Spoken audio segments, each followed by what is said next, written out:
Hello, you are watching Over the Back Fence, a conversation with neighbors. I'm Susan Laux, and I'm the director of Neighborhood Falmouth, and this is a production of Neighborhood Falmouth. Today, our conversationalists include Grant Willis, Jackie Pratt, Mary Pat McKenzie, Marian Bihari, and I'm Susan Laux. So our conversation today is going to be about sports or games you enjoyed when you were a kid. And this doesn't have to be an organized sport. It can be any kind of indoor or outdoor activity. But yeah, let's hear about who you were when you were just a little critter. Who's going first? Marian. Well, I don't think I was a little critter. But when the topic came up, I started thinking about it. And when I was in high school, I was quite heavy, but I was also very strong. And so when teams were picked in high school, I wasn't the last one. I was usually one of the first ones they picked because I could hit the ball. And so I was very good in softball. I could hit that ball a mile away. I couldn't run that fast, but I could really hit it. And the other thing I liked to play was volleyball. And I would hit the ball and it would just smash across the net. And I hadn't thought about volleyball for a very long time until one of my granddaughters started playing volleyball.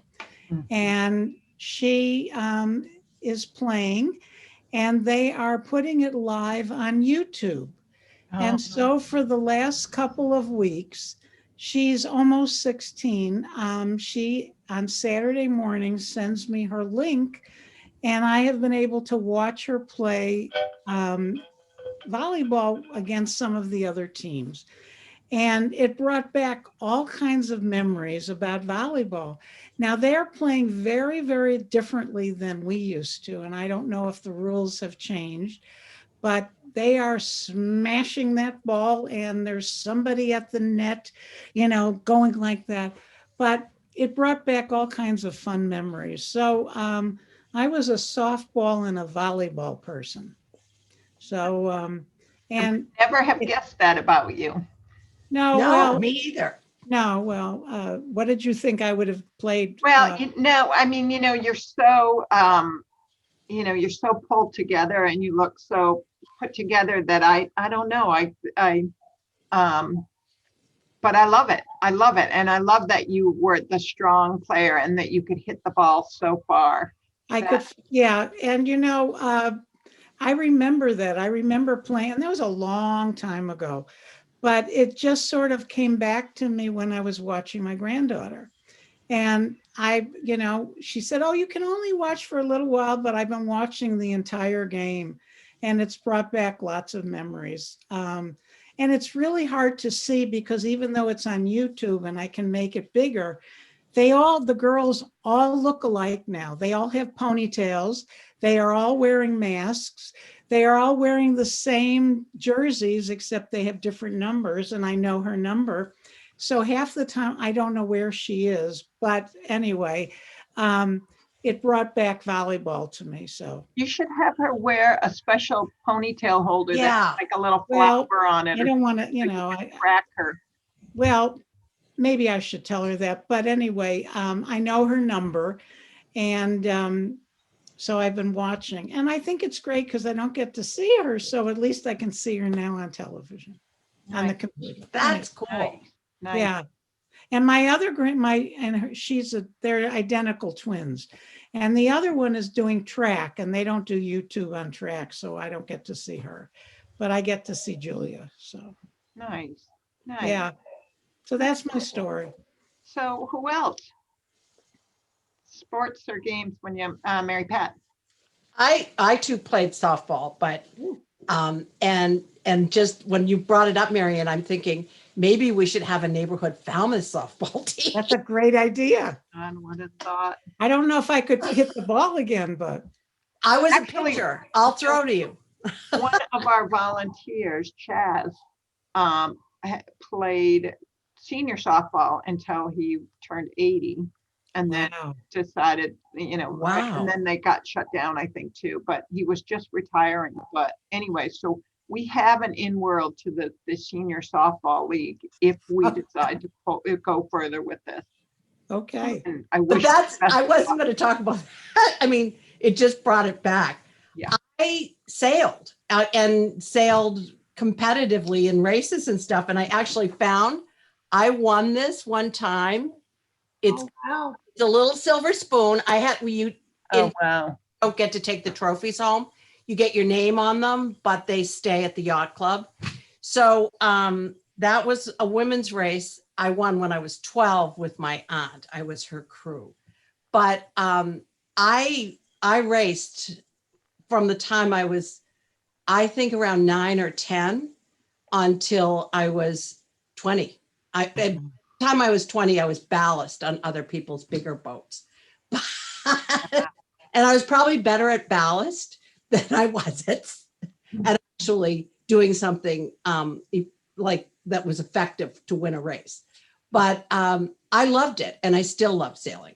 Was But that like a one-person boat when you were? Both. When I was really little, it was prams, which are just like the dinghies that they use at Quissit Yacht Club. And then snipes, which used to be the two-person boats that they had at the Woods Hole Yacht Club. I was sailing in Nova Scotia, but they had, when we moved here, it was really interesting because they raced basically the same classes of boats. And then my friends in high school, a lot of them, their fathers had bigger boats and we would race those. So you'd have a crew of like 4 or 5. But I loved it. Absolutely loved it. Nice. And my kids all sailed. They all took sailing here in Falmouth. And Andrew ended up, our oldest, was actually, we sent him to Nova Scotia for a few weeks every summer to get him like sort of contact with his grandparents and other things. But he, one year, was the Nova Scotia junior champion for under 14 and under. Wow. Do you still sail?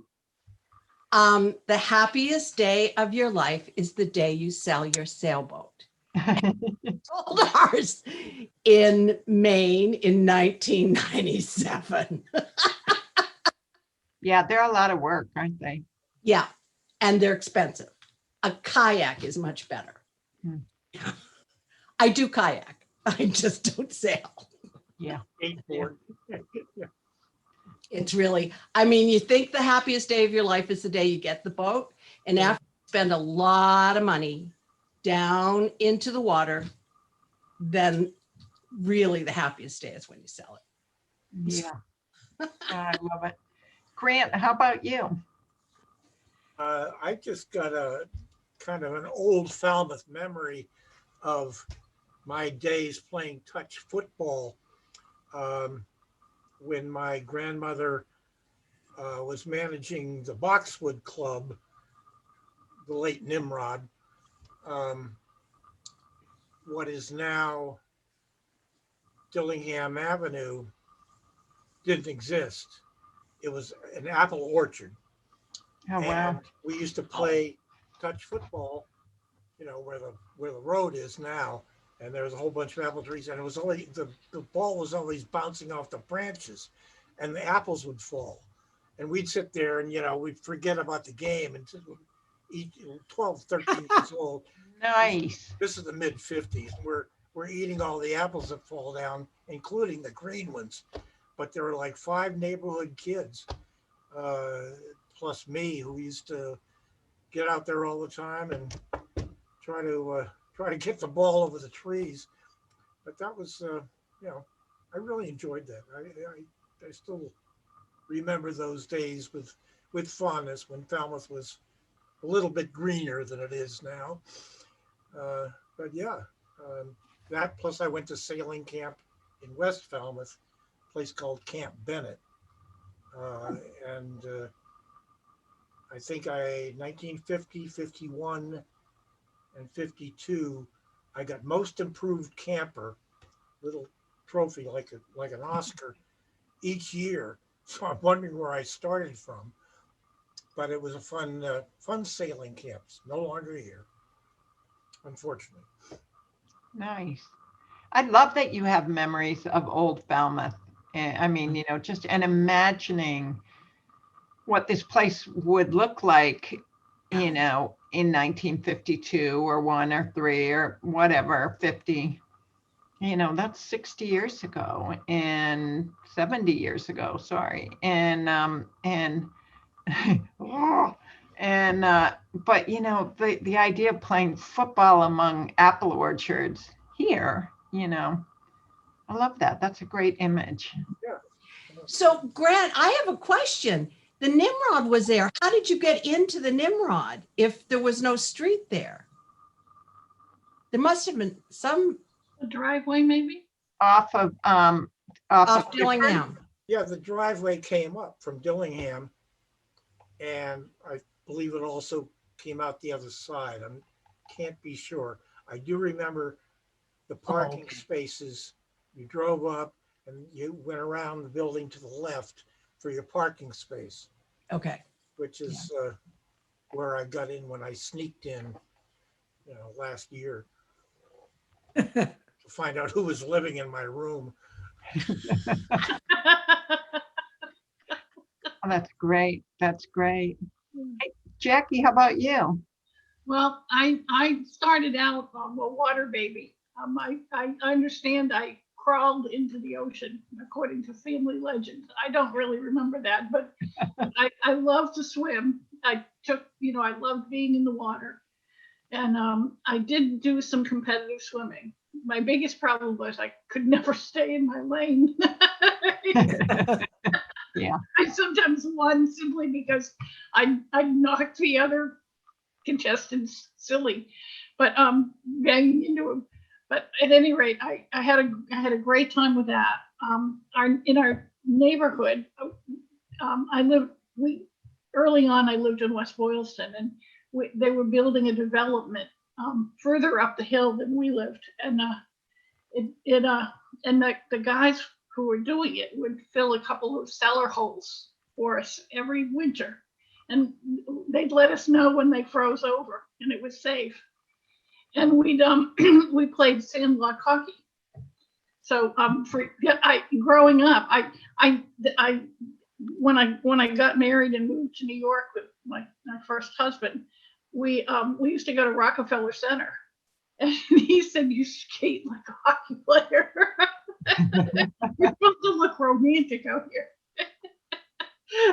And I do. I still skate like a hockey player. And since I had this background for sandlot hockey, I played field hockey.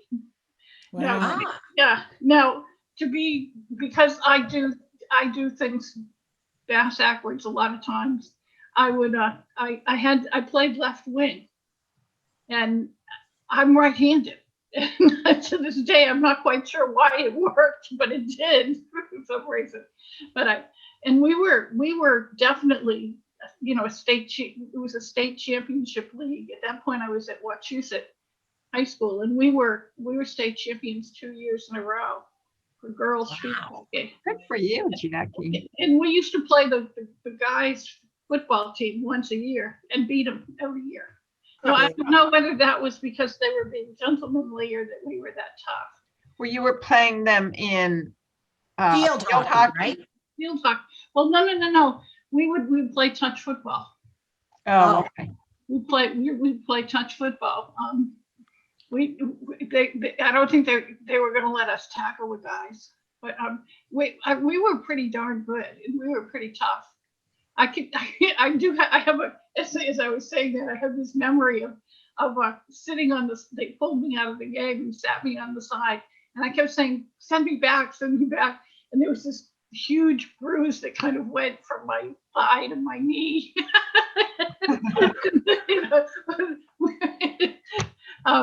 What can I tell you? I was a teenager. There was all that energy and whatever. You had to go somewhere.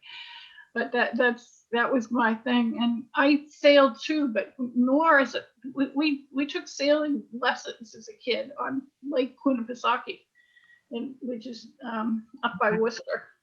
But we we had a little cottage on the Cape, but when I moved to New Orleans, I hung around with people who sailed, and someone figured out that we were on the guys kept going out on, and someone had a 54-foot ocean going sailboat that they Oh, rated. wow. Wow. And the guys kept going on races and saying that girls were bad luck. And but we were doing a recreation. I know we were doing a recreational sail, and we hit weather, and someone noticed that I was cooking, and they said, "You can cook. You're cooking on the boat." I said, "Why not?" I said, "This is because they had the the trivets that would swivel, and I mean it was fine. I was having a good time, and I love feeding people, and so I was there, slinging the chili and having a great old time, and they said, well, maybe on some of the longer races we wouldn't mind having you along. So I did Break our rule. yeah. We did race I did race a couple of times with these guys. It was fun. But we the thing is we got becalmed a couple of times and just sat there, and our captain would not turn on his engine and let us get out of there. We hit bad weather at one point and almost took down a mast. That was It can be dangerous. Yeah. Oh, yeah. Really dangerous. Yeah. Right. Oh yeah. My friend Joe and I would not go out on deck without putting the safety line. The guys were just kind of laissez-faire, but I know I always had my safety line on, because I wasn't at all sure they were going to turn around to try to get me. Well, if you were cooking them, they probably would. Yeah. They probably But did. maybe not if you were in the middle of a race. Right. That changes the dynamic. Well, the only time I ever felt that nervous was when we actually hit bad weather. But we actually did, end up, literally miles and miles and miles off course. And it was a Cuban fishing boat that spotted us, and which was good. So, but Wow. that was, yeah. It was a heck of a lot of fun. It really was. And sailors are big at partying afterwards. Yes, I know. Well, I figured that out after the first time that I went to a party at the yacht club and forgot my glasses, and went back kind of sheepishly, thinking, they're going to know that I was drinking a lot if I forgot my glasses, right? And they had this box full of glasses that was about the size of it, Oh my gosh. From everybody's left behind. Yeah. Oh my gosh. I love it.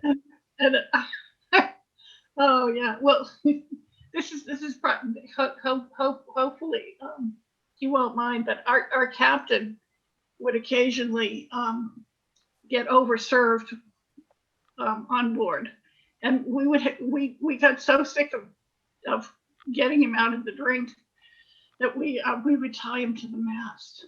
Not like not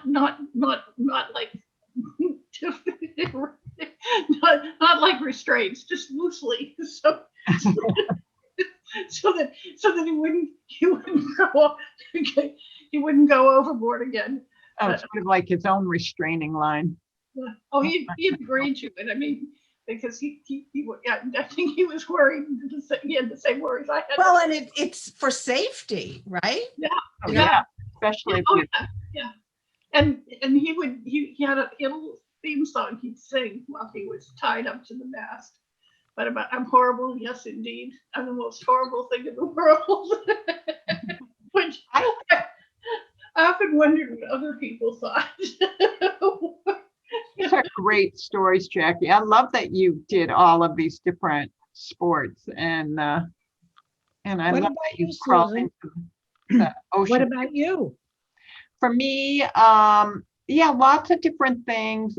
Fortunately, both of my parents, I think probably my mom's side of the family, especially, were all very athletic. And so we did a whole bunch of things. Like I definitely, played tennis and swam a lot. And I played on the field hockey team, sort of wherever they needed me. And yeah, did was on the swim team a bit and loved to ice skate. And my cousin and I went to ice skating lessons a lot, a couple of times a week for years. And yeah, it was fun. And it's just all those things stay with you. I mean, I still, although I have to say I'm getting a little more nervous on a pair of ice skates, I still do get on ice skates when the opportunity presents itself, and play all kinds of racket sports now. I guess I play paddle tennis is really the only racket sport I play now, but did play some squash and some racquetball and all of those things growing up. So yeah, it's fun. And the whole team sport thing is I think it's like a really good experience for a person to have. Yeah, it's a good experience. I'm surprised, Susan. You said you were on the swim team, but you don't like swimming here. I know I do. I just, I'm not like really a beach person. So is it the salt water? And no, it's not. I just, when, so, I grew up in Nebraska and it was mostly, we swam in Pools. pools a lot. But I don't know if it's that. I just, swimming was so much, although I was on various swim teams at one time or another. Mostly we would go to the pool and you just stay in for a million years like you did. And you do your handstands and you jump off the side and you practice, swimming backwards and, whatever, and doing, what we call butt bumpers underneath the water with your friends. And, so I think that, going in the water, Kyle and I go swimming, periodically, but, we're both fair skinned and around here, I guess we bike to the beach because you can never park.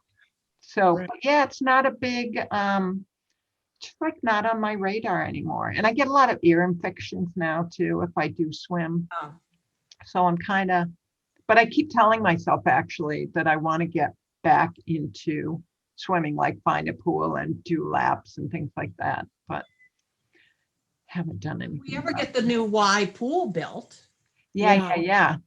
And is that opening sometime? That they haven't even broken ground, They right? haven't broken ground yet. They're still fundraising.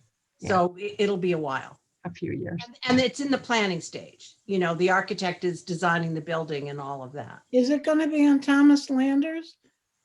It's out by the high school. Yeah, I think it's kind of behind the church, which Yeah, is right. It's actually, I think it's probably official address is Brick Hill Road.